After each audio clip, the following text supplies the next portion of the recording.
and welcome to Match Made in 7, a new podcast series from Northeast-based comedy collective Your Aunt Fanny. During one particularly painful Megabus journey last year, 7 Fannies had the sudden realisation there were also 7 deadly sins. Megabus madness or cosmic coincidence? In this debut series, we will hilariously probe each of the 7 deadly sins and what it means to be a young woman or non-binary person partial to one or more of them. Settle in for a pairing of original sketches and frank chat as we invite you into our Fanny universe, where everyone is in on the joke. Before we start, a heads up. This episode will contain strong language, so don't listen to it in the car with your kids in the back, unless you're a bad parent. Episode 7, Sloth. Hello there, this is Brogan speaking, and today I'll be hosting our final episode of Match Made in 7. I will be joined by Jackie, Matilda, Emma. So the sin that we'll be discussing today is sloth, which personally I think is the best sin. And to be honest, I'm really excited to be hosting today's episode because I do feel like I can be quite a lazy person, quite sloth-like.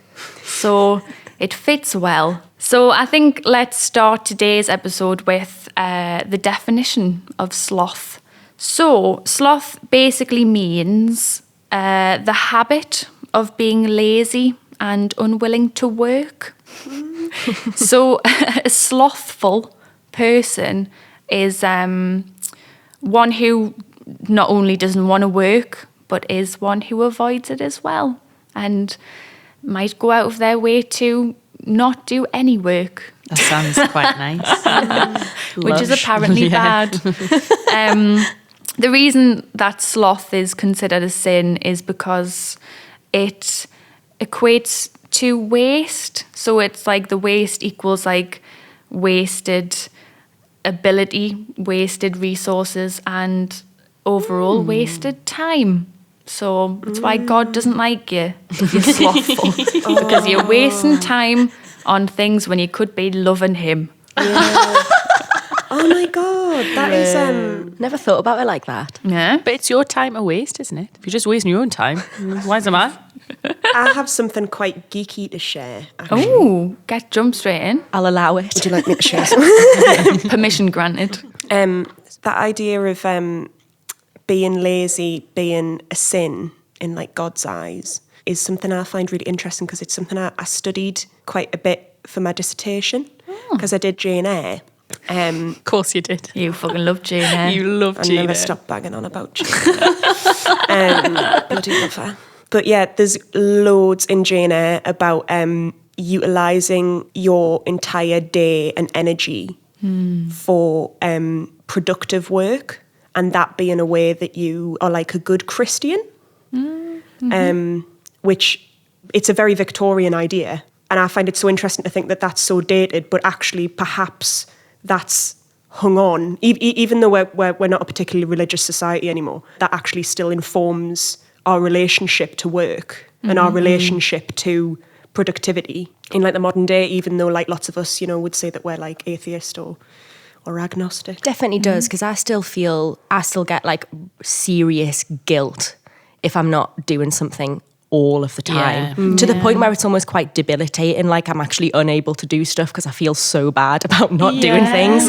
And I think you're still definitely rewarded for like working more than you should, and I don't know, there's almost like a sort of bragging culture around working all the time and being really busy and like staying late. And I was thinking like people are always expected to go the extra mile when like, to be honest, like they don't have the fucking time. Like who has the time to do go the extra mile? Like they just want to do what they've been set to do and just let them do that. Like they don't have to always like do it with a smile. Bring a dance to it. It's like, just let them do what they've got to do.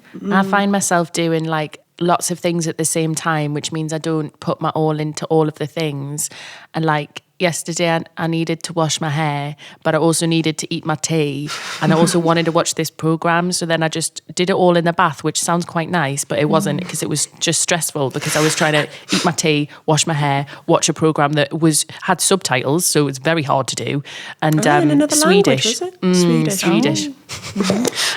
and like that, I don't know. It wasn't. None of that was relaxing. It was just taking off things I had to do all at once. And then I had to draw this picture, and I also had to ring my mate, so I did that at the same time, which was again really confusing for my brain. Yeah. Especially when it's like 10 o'clock. Yeah. I feel like a word that's thrown around all the time is like being proactive. Like I've heard it so many times that I don't even know what it means anymore. I'm like, how can I, like, I feel like I've grown up with that word. It's like, oh, if you want to, especially in the industry that we're in, it's like, oh, well, you know, if you want to do something, you want the next job, you got to be proactive. You got to always be proactive. And I'm like, I don't know what that means. I feel like proactive is also like, you were talking about going the extra mile. I feel like proactive is very much like that encapsulated, because for me, being proactive implies like you've found a solution. You've been creative about finding a solution, which maybe isn't part of your job description, but you've gone the extra mile and you've been proactive. And and I know exactly what you mean. It definitely seems like society rewards the people who've got the energy and got the time, rather than necessarily the people who've, I don't know, maybe if they had a bit more energy and a bit more time, would be just as proactive or just as... I think it's not like, I think it's understanding that people can't be proactive sometimes, and it's like there's other factors in their lives that are stopping them from, you know, if someone has kids and the other person doesn't have kids, like the other person's probably going to be able to be more proactive, but it's like, oh, well, you know, find the time, put the kids to bed, do the work. It's like, yeah, it's still that going that extra mile thing, isn't it? I always think something that really has fucked me off in the past with employers is when they try and explain to me that their company runs like a family. There's several things that piss me off about that. My main thing is, all the stuff I do for my family, I tend to do for free. And actually, like, that isn't how work should work. Like, I don't want to work for my family. Like, they expect favours from me. Like, they do my head in. I do it out of love rather than because I'm getting paid. Like, if you're at a job, you shouldn't want them to act like your family. You want them to act like your employers. And I think people using that as like a selling point to join in, it massively like rings an alarm bell in my head, because I'm like, all that means is that you're going to get me to do more than my job. There's no boundaries. Yeah. Without a doubt. That's interesting. So I want to ask you as well, because I was thinking about this the other day. Do you guys feel that society in general has quite a warped idea of what being lazy actually is? Because I just think, like, I don't know, it's things like how people like spend their mornings, like if they just want to like get out of bed the last possible minute and then, you know, like maybe scramble about to get somewhere, but as long as they get there on time, I'm like, meh. But it's like, I feel like mornings are a big thing. It's like, oh, you know, like start the day how you mean to go on. I talk about you all the time, Matilda, about how you get up and go for a swim in the sea, and I'm like, that's an energy I wish I could have, but I never will. And it's very admirable. But the thing with that is, though, for me, what I like doing that for is that I feel like I've achieved something straight away. And if I don't do anything else for the rest of the day, it's fine. Like, to be honest, it's more of an indulgence and a get out of jail free card for me. I'm just like, well, do you know what? I've been for a swim in the sea this morning. I can sit here for the rest of the day.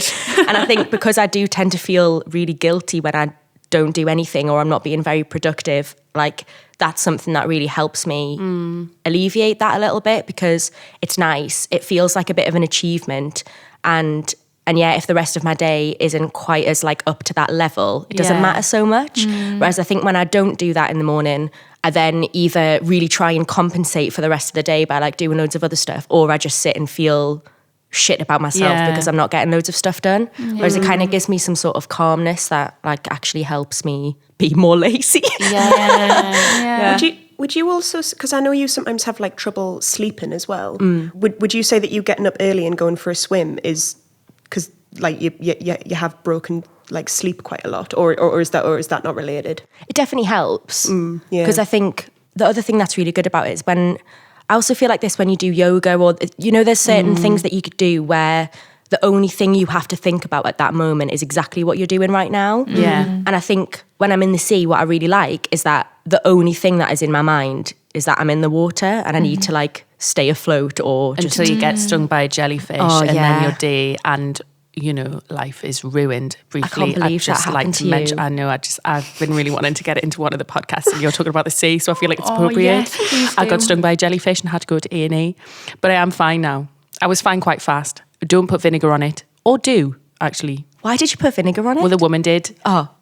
Well, she went and got lots of little sachets from the canteen, cut them up in the hospital? In the hospital, put my arm in a sick bucket, and then just covered it in vinegar and bandages. And then she came back an hour NHS later. are really struggling. They really are struggling. She came back an hour later and was like, "Okay, so that's wrong. We're not meant to do that." And then took it all off, and then I just sat under the tap. But you didn't Anyway, notice any bad effects from the vinegar, did you? well, I started to feel better, but I think maybe it was just because it had been hours. Yeah. So I was generally starting to feel better. Has it all gone down now? It went down by the next day, although my arm was sticky. What did it feel like? Like electric shock over my entire body. And then I love telling this story. And then my feet cramped and I couldn't stretch out my toes.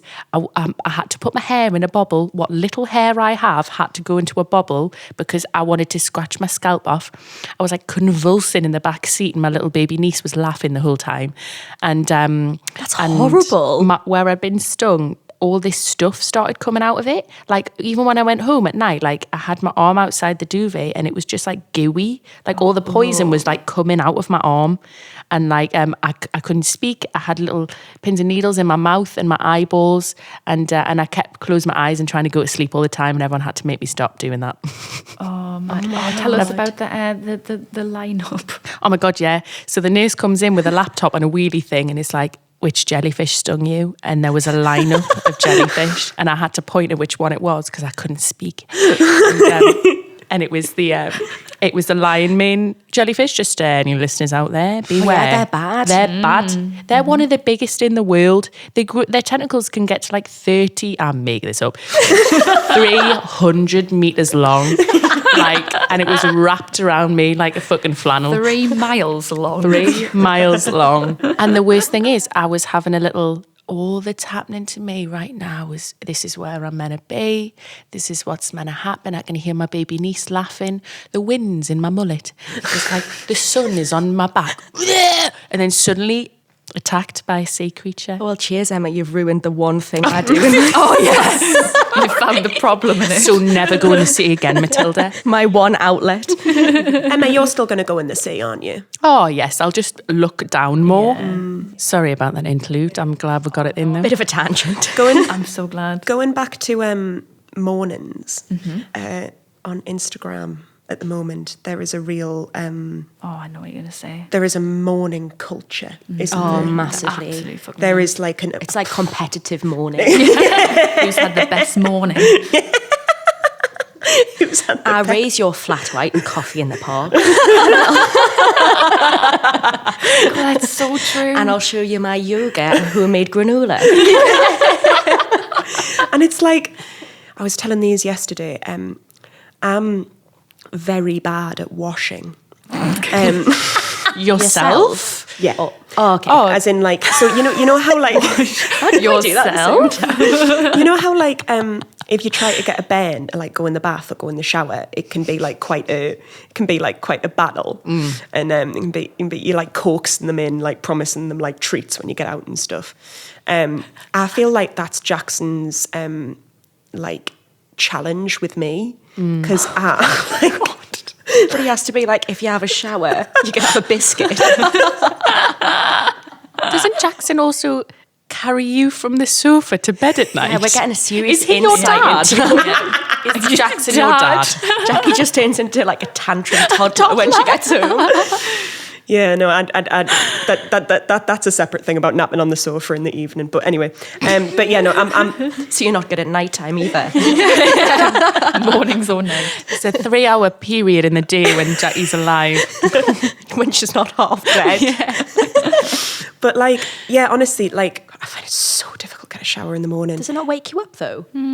I quite like it. Well, if I actually got in it, yes, it would wake me up. But like the point is that I'm just moving at such a slow pace that I suppose if I wanted to get a shower in the morning, I would actually have to get up probably about an hour and a half, 2 hours before I needed. What? You can have a shower in 2 minutes? I know. The point is not how quickly I could have a shower. The point is how slowly I move in the morning. It takes you an hour and a half to get from your bed to the shower. Like an actual sloth. I feel like maybe as an accompaniment to this podcast could be like fly on the wall footage of me in the morning, so that people actually understand. We'll get it done. So that people an hour and a half long footage of you walking down your corridor at a snail's pace. Coming soon. That sounds like a bestseller. But basically, my point is like I think I've always been like that in the mornings, and like. Did you struggle for school when you were a kid? Oh yeah, I don't think anyone didn't struggle for. I was a rare particular. sighting and registration. Me, like I was the lesser spotted Jackie. In fact, especially in sixth form when lessons were, a lot more fun and cash, I would often turn up halfway through first period. Whoa! Yeah, Bad egg.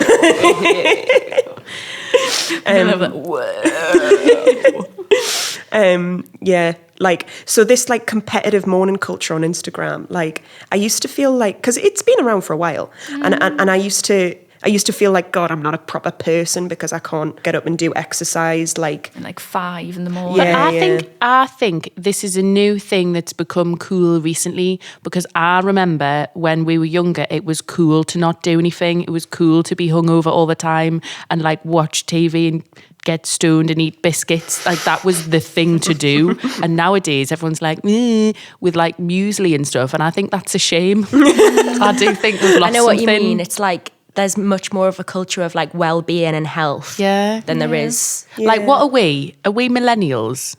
I think we're a little bit younger. I'm Generation Z. Brogan's Gen Z. Generation Z. Generation Z. But I feel like Generation Zs love, like, they'll get a smoothie and instead of a drink, and like go for a run. And I know that's fine, but also I think it's not fine. Like the whole point is you're meant to be like shit for years and then do better, not be good from day one and just keep being good, because then you'll have a breakdown because you'll have nowhere to go. I do think like it's a difficult conversation, because I think learning more about mindfulness and learning more about like I'm joking. Let's give it some space.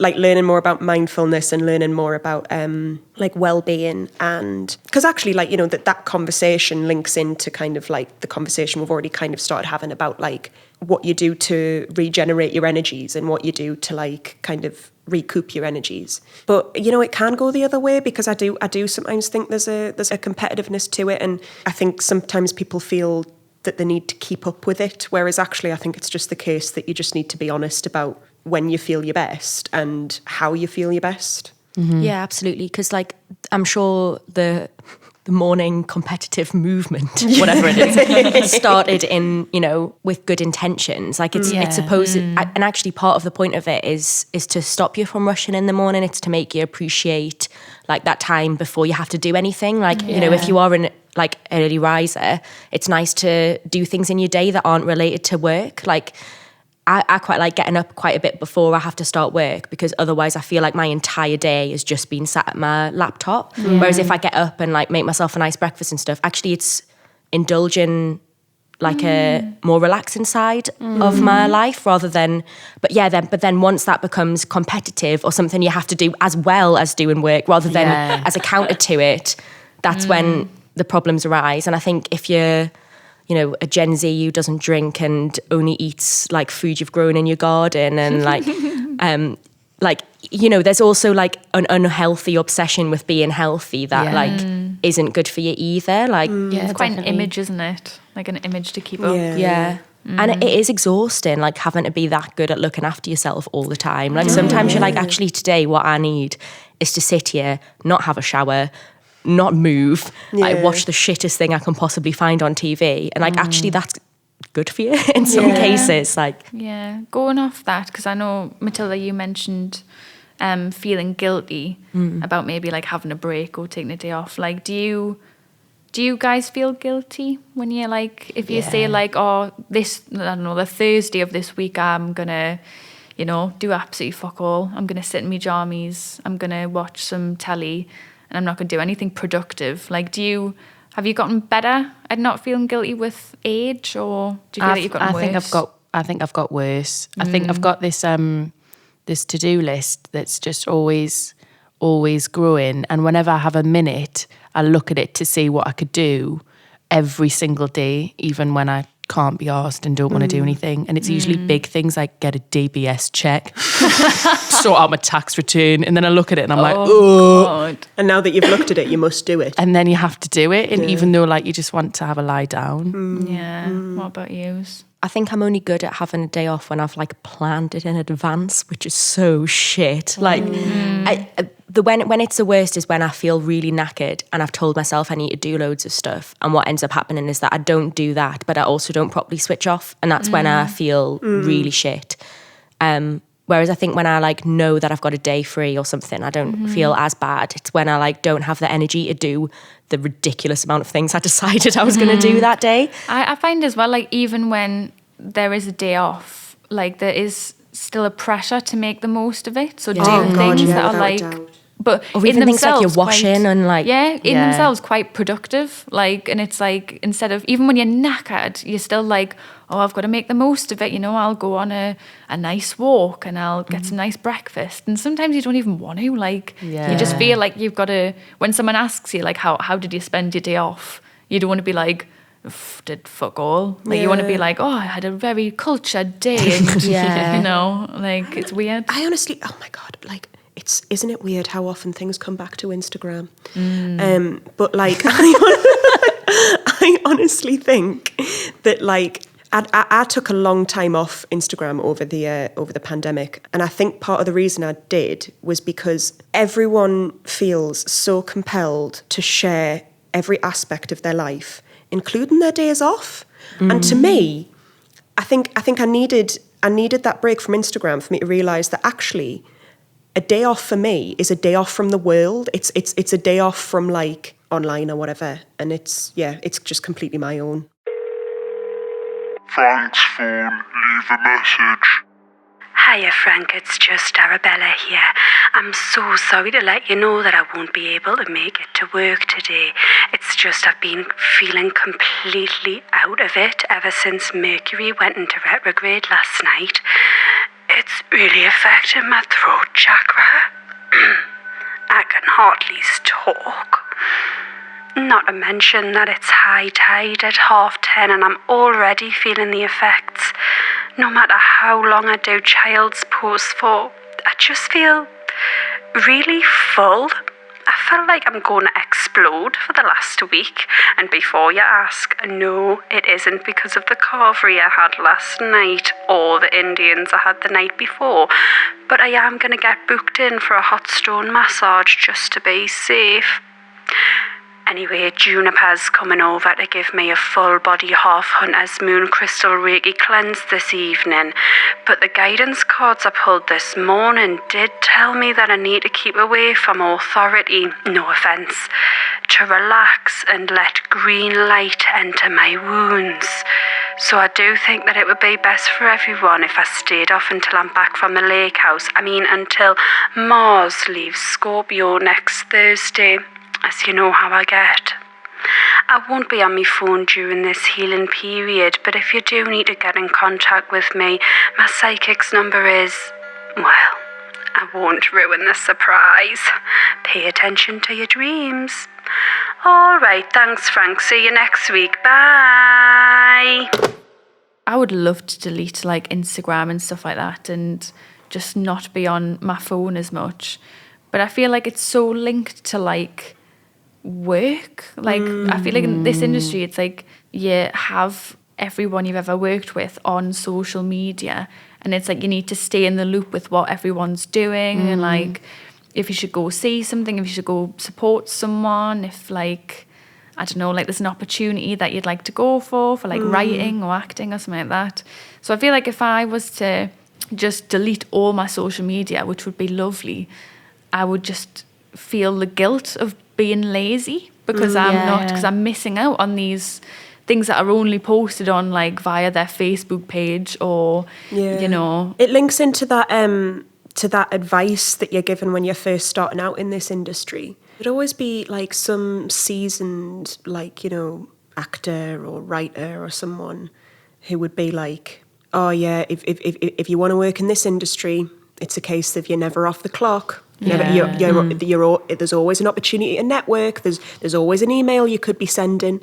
There's always you know, a person that you could be making a connection with, and like that is false. Yeah, like that is advice Yeah. that so many young freelancers get given, and like it really stays with you when you're like first breaking out into the industry and trying to like, you know, build a career for yourself, and it's damaging because like, don't get me wrong, I kind of get it. Like, you know, you do need to make connections. You without a doubt do, and networking is important. But the idea that you're never off the clock is actually just so damaging.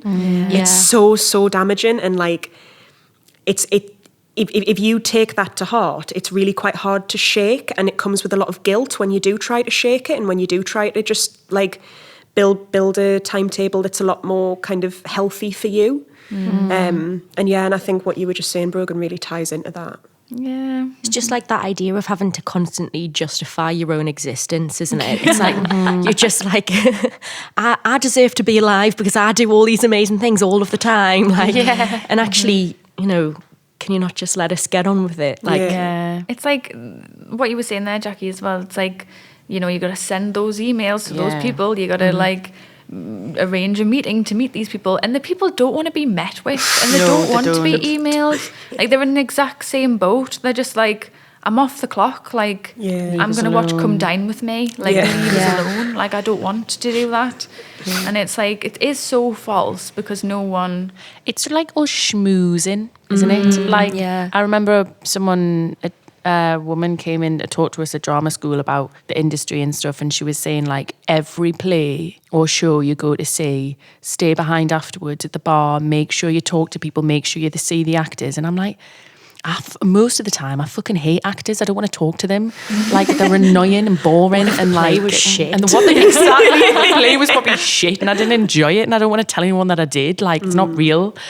Like, but I hate that kind of like, oh my God, look how we're all best friends and we're having such a nice time, and like, you know that that's not real. It's not the case. I don't want to network. It's also quite dangerous because then when you don't, like, if you apply for something and you don't get it, or like for a couple of months or however long it is, you're not as successful as you would like to be, it always puts the onus back on you. And like, obviously we need to take a bit of responsibility about, you know, where we're going and stuff, but also there's so many other factors that contribute to whether or not you get a job, isn't there? Like, you know, a lot of the time it's complete luck of the draw. It's all about personal preference, and sometimes there is nothing more that you could have done to improve yourself in that situation. But because of this attitude of like, you're never off the clock, you've always got to be schmoozing and talking to people and emailing and checking this and that and the other, whenever you don't succeed, it's so easy to then be like, well, it's because I'm crap and I didn't work hard enough, even if that absolutely isn't the case. Yeah, absolutely. It's like, oh, I didn't spend that morning, you know, going the extra mile on my cover letter or whatever. Oh, if only I'd stayed up all night finishing that application instead of going to bed. It's so true. Do you know something that I've been like shaking off over the past? Shake it off. Do you know something that I've been like? So like this attitude of like, you've got to like seize the day and make the most out of life, and never let an opportunity slip by, and live every moment to its fullest. Jesus Christ, it's feckin' exhausting, isn't it? Like, I would force myself to go on like all these nights out, or like, I don't know, just be involved in absolutely everything, because that's what living life is, and you never know how short life is and all that. And like, don't get me wrong, that is true. Like, you know, life is short, that's what people say. And, but like,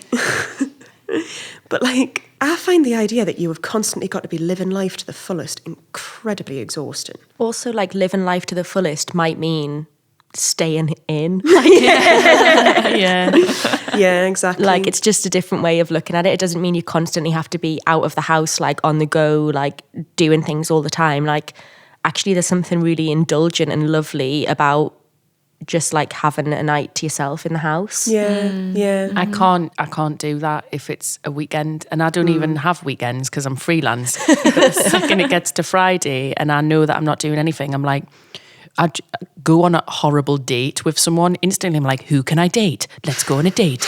And then just go on loads of awful dates just so that I can say that I did something that night. I'm really bad for it. And like I'd probably rather just like watch what's that really good? Married at First Sight and lie down. Oh. Like Married at First Sight, eat some pasta and have some wine and lie down. It actually sounds really nice, but if it's a Friday or a Saturday, can't do it. A Friday night I experienced recently, I walked around my commune that I live in, and everyone was out, obviously all 50 of them, because it was a Friday. And I went and got a bottle of wine and a takeaway, and I sat on a bench close to some homeless people in the hope that they'd talk to me. They did, it was lovely. And then I had company, and that is sad. I would rather sit on a bench until 11 at night drinking a bottle of wine with well, no, maybe that's nice. Maybe that's a nice thing. Maybe that's nice. Just so much of a people person, though. I think. Yeah, but did they even want to talk to me, or was I just desperate? I think I was desperate. They probably did. They were like, "Who's that?" I know what you mean, though, because when you're alone because you've chosen to be alone, it's very different than when you just happen to be by yourself and you're like, actually, this isn't. If I had my way, this is not how I'd be spending my evening. Yeah. That is a completely different feeling. That's true. I don't think I'd do that. But we get it. But I understand where you're coming from. Yeah. I have real guilt of sometimes if I need a day in the house by myself, but it's sunny, I'll shut the curtains and I'll pretend it's not sunny. Really? But God, if I need to go out and like top up the electric, or I need to like go out and get like top up the electric. Are we in the 40s? How do you do that with your shillings? Or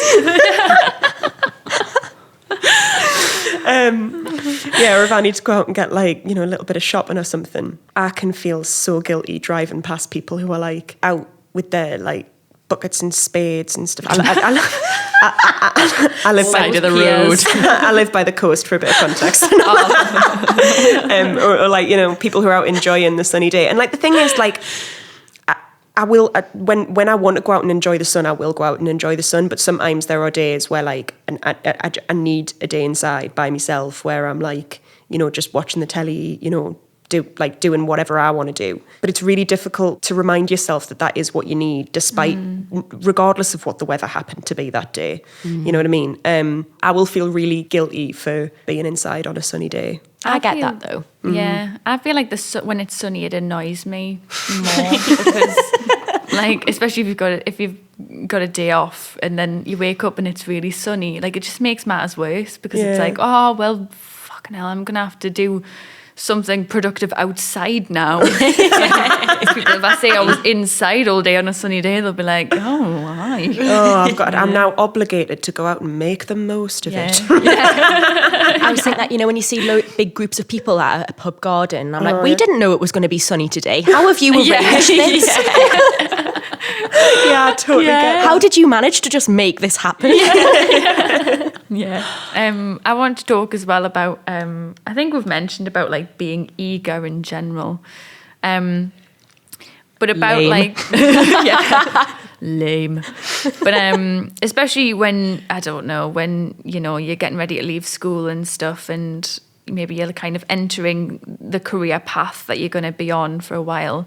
You do have this kind of eagerness to please and eagerness to be the first person there and eagerness to like, I don't know, to do smashing work and do everything right. Smashing. Still stuck in the 40s. I feel like Brogan's got loads of little stickers with smiley faces on that say smashing work. She just gives herself one when she does a good job. Shit. But I just wanted to ask, like, did you feel a switch at like any point in your life where you were like, actually, like, I don't have to be a yes person anymore. Like, I can now be a no person. Like, I don't have to be that eager to please. Like, I don't have to, you know, like, put myself out there all the time. I can just, I don't want to do it. I want a day off. I'm going to say no. Like, do you feel like you can say no? No.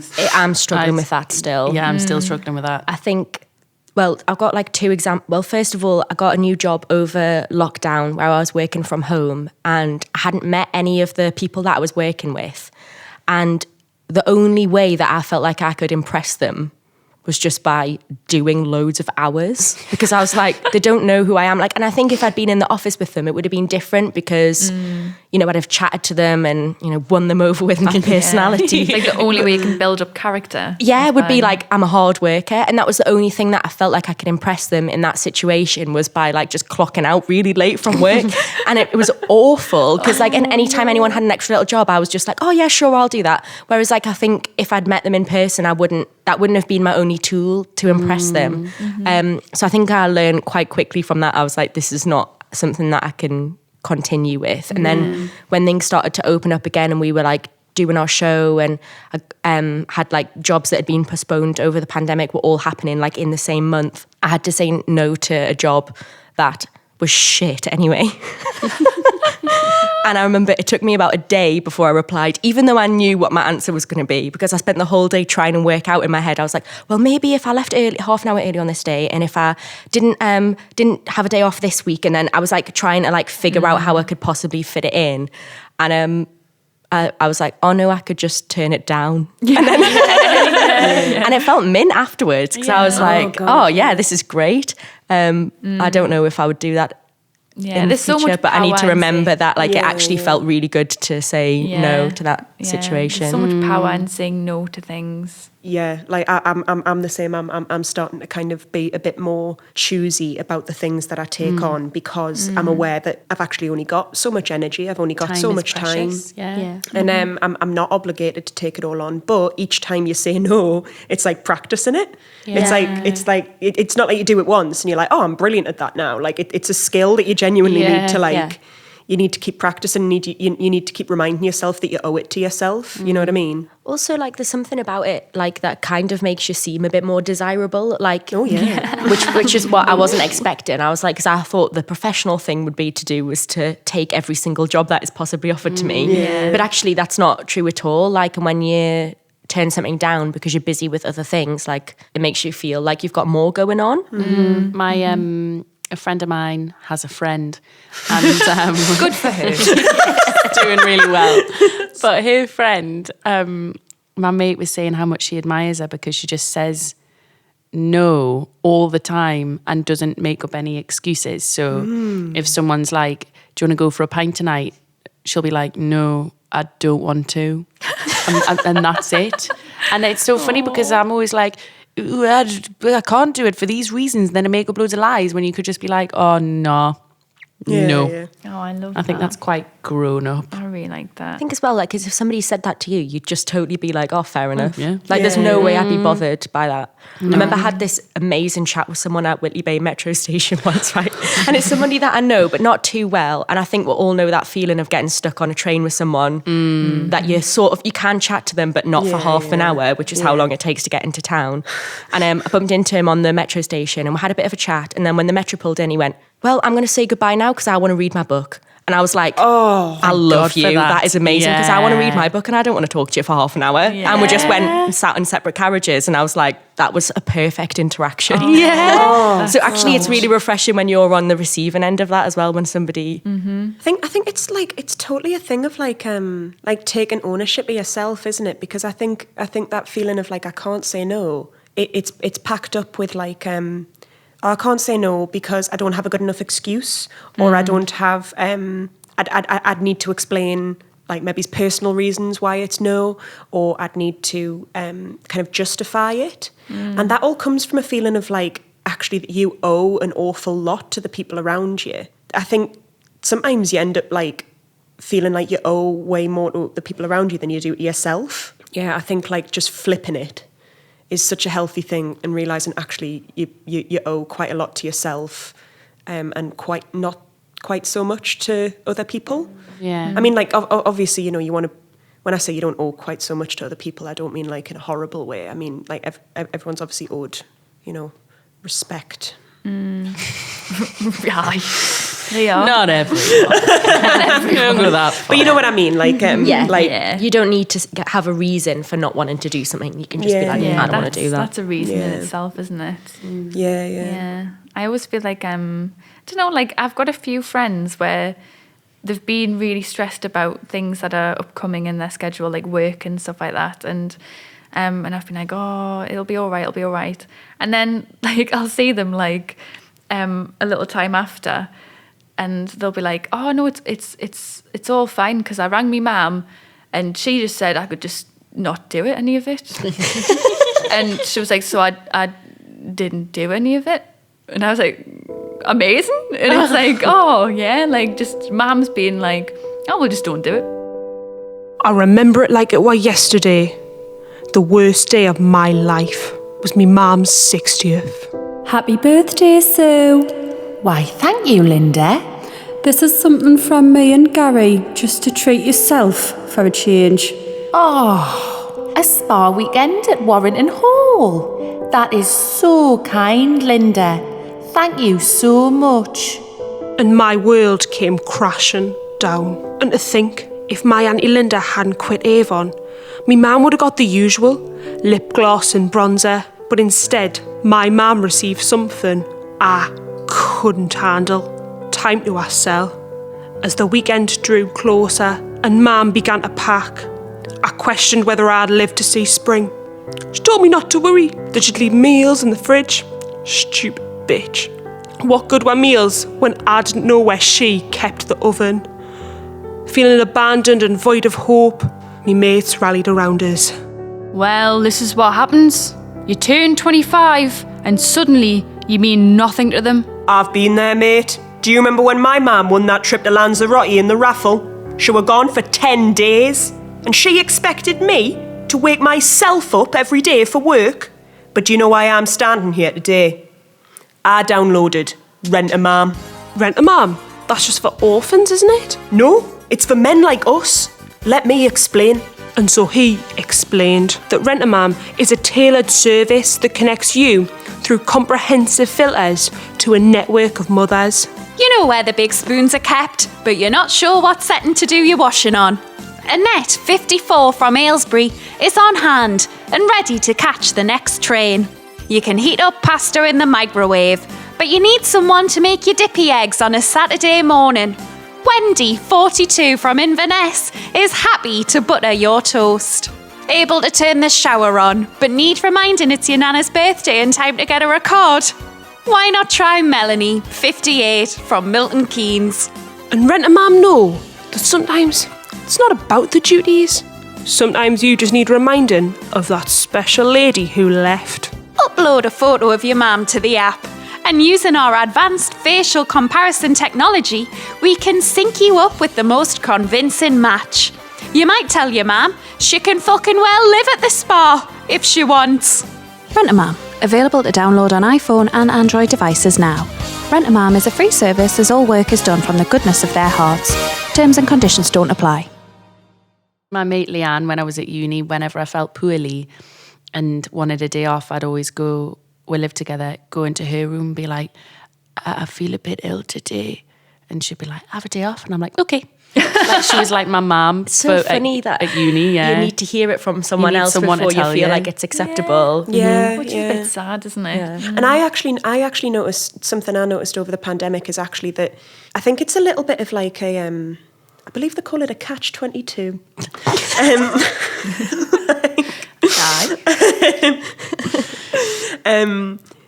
I noticed that actually the more that I was resting and the more that I was taking time for myself, the much better I was at communicating my boundaries and communicating like, oh, I think I can do that, but I don't think I can do this. You know what I mean? And it's a bit of a like a, it's almost like a catch-22. Because as we've been like kind of coming back to work and stuff, and like we have had like a lot of work on, like especially us as a company, you know, like we did a show like the other month, and now we've been doing this, and like I've actually found that it's like if you're not taking the time you need to rest, you find it far more difficult to use that skill or to practice that skill of setting your boundaries, of like communicating like what it is that you can manage and not being apologetic about that. Which, you know, and like the frustrating answer is, well, actually that you just need to have a rest, because you'll be much better at communicating your boundaries once you've had a rest. I think also something I just want to say is that I think my view of laziness has changed quite a bit, because me and my partner are quite different. I have always put loads on my plate, and he has always not. It's the best way I can put it. But as in, like, I think there's been times where, like, you know, and he would admit this as well, he hasn't sorted stuff when he's needed to sort stuff. But like the happy balance is actually like a little bit of a mix of both of us, because like I think I definitely used to give him a little bit of a hard time for not utilising every single minute that he had. And it's actually only like over the pandemic, when I've realised that I don't need to utilise every single minute that I've had, that I've kind of realised like, oh God, actually, yeah, no, you had it a bit more right there. You realised that you only had so much energy in the day, and you realised that you know, could only get so much done. So I guess I just want to give an apology out to him for always giving him such a hard time. This one's for you. You had it right all along. Yeah. He had it right all along. But yeah, no, my view of laziness has definitely changed. Like, it's actually just not filling your entire day with tasks is actually not like being lazy. It's actually being quite sensible. Yeah, and it's also like the quality of like how well you can do those tasks if you've got like so many other things going on. Like, what's that? Quality over quantity. Quantity. All these that well-known saying. That well-known saying. Well, no, yeah, it's true. It's true. Yeah, like how you're saying your view of laziness has changed. Because I think something that I've always struggled with is I tend to like agree to do a lot of work and then get annoyed that no one else is doing it. And I sometimes find it difficult. Well, this has happened within our company quite a few times. So I've been like, I'm the only one who does anything. And then I'm like, wait, I said I would do all of those jobs. And I think sometimes I find hard to recognise when I'm like being relied on too much and when I've just like volunteered myself to do too many things. So, and I think sometimes when I see other people being like frustratingly lazy, there's like a part of me that's like, but that's because you know someone else is going to pick up the slack for you.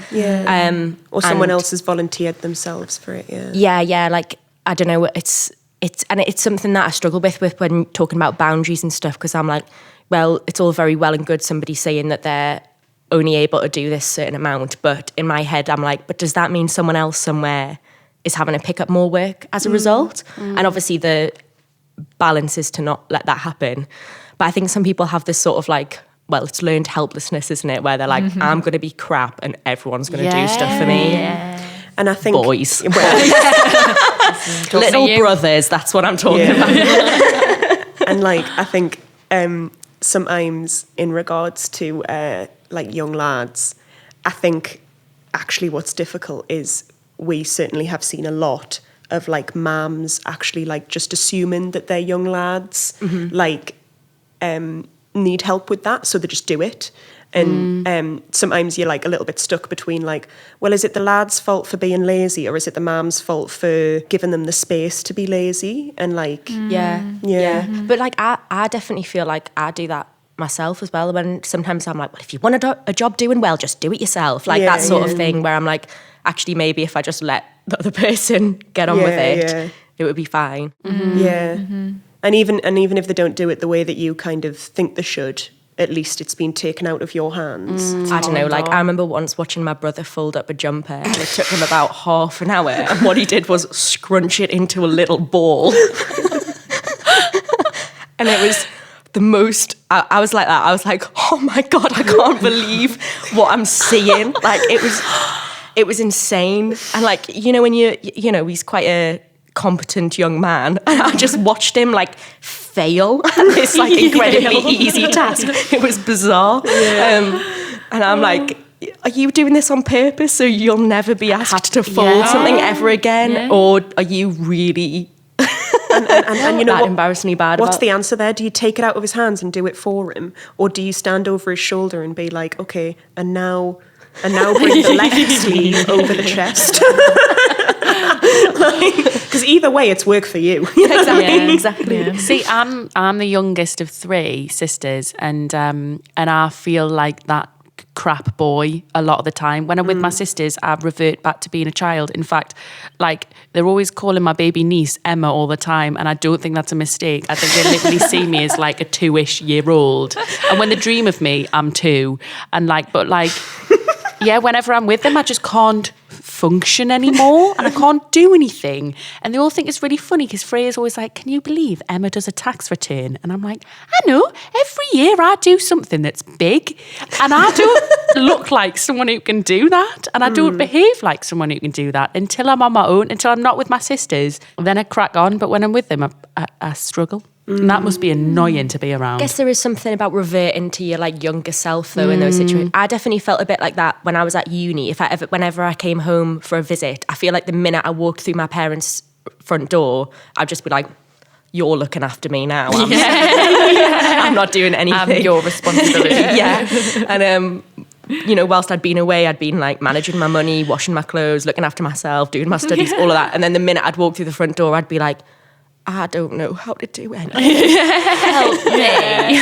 I need help. So I wonder if there's an element of that to it as well, where like, when someone is prepared to take the reins for you a little bit and you just kind of like sink into it. It's quite nice. I wonder also like, I think it's also quite nice maybe is having a bit of a trade-off with people that like people that you feel safe and comfortable around, that, you know, there's times where they can rely on you to sort some stuff, and there's times where you can rely on them to sort some stuff. And I think it's quite nice to know that there's people that you can do that with. I'm thinking about when we were doing the Cumberland show, and I think it was the end of the writing week. I felt like I'd just been so like busy and sorting all day, and I just hit a point where I was like, oh God, no, I really cannot be mature anymore. And I just went to Matilda, I don't have anywhere to sit. In an empty room. Matilda was like such an adult about it. She was like, okay, well, I'm just going to finish this email and then I'll be with you right in a minute and I'll find don't worry. And I was like, oh, thank God, I'll just stand here until someone's found me somewhere. Yeah. Someone's guided me where I need to be. And like, I mean, like, you know, you never want to be a burden to anyone whatsoever, but there is something about being around the people that you love and knowing that you can, like, maybe it's just every once in a while, like, be a little bit pathetic, needy. And just because I think also, like, as a company, we do that for each other a lot. Like, there's times where, like, one of us is just like, guys, I've reached my maturity level today. And we're able to kind of like give a bit of space for that for each other. And yeah, you know, I think that's, you know, I certainly do that with Jackson quite a bit. We've heard. Putting you in the shower, carrying you to bed. Here's a biscuit. So, what do we think our Fanny definition of sloth is?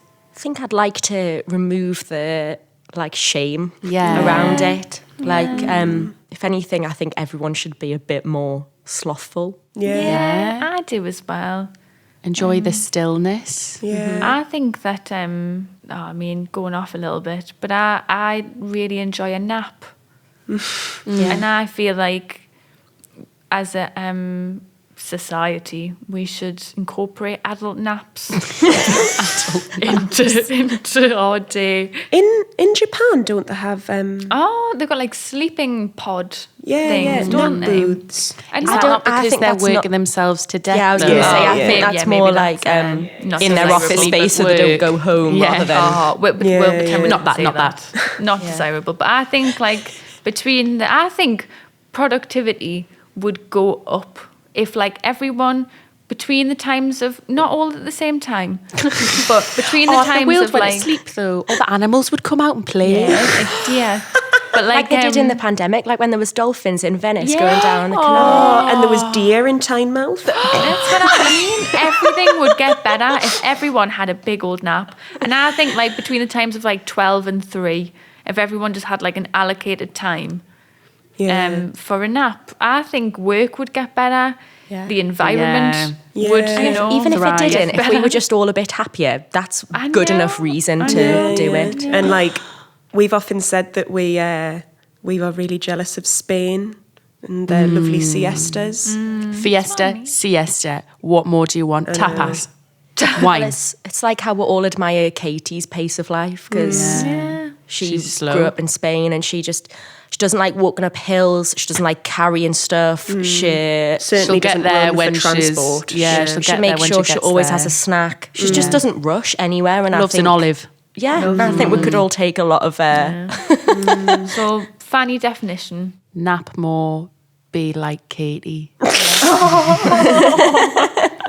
Nap more, be like Katie. Have a fucking break. Don't feel bad about just lying down. Yeah, there we go. There we go. Oh, that's nice. That's lovely. Yeah, wherever you are. Wherever you are. Oh, lovely. Well, thank you very much for listening, and have a lovely morning / afternoon / evening wherever you are listening to this. So, thanks. Bye. Bye. Bye. Bye. Bye. Bye. Bye. Bye. Bye. Bye. Bye. Bye. Why did you gross? Thank you for listening to this episode of Match Made in 7. That's it for this series. You can find the accompanying playlist to this episode and all other episodes on our Spotify. Just search Your Aunt Fanny. Catch us next at Live Theatre Newcastle from the 3rd to the 23rd of December in Bonnie and Fanny's Christmas Spectacular. As always, we're available at Your Aunt Fanny on Twitter, Instagram and Facebook. Sound design and music in this podcast by the brilliant Jeremy Bradfield.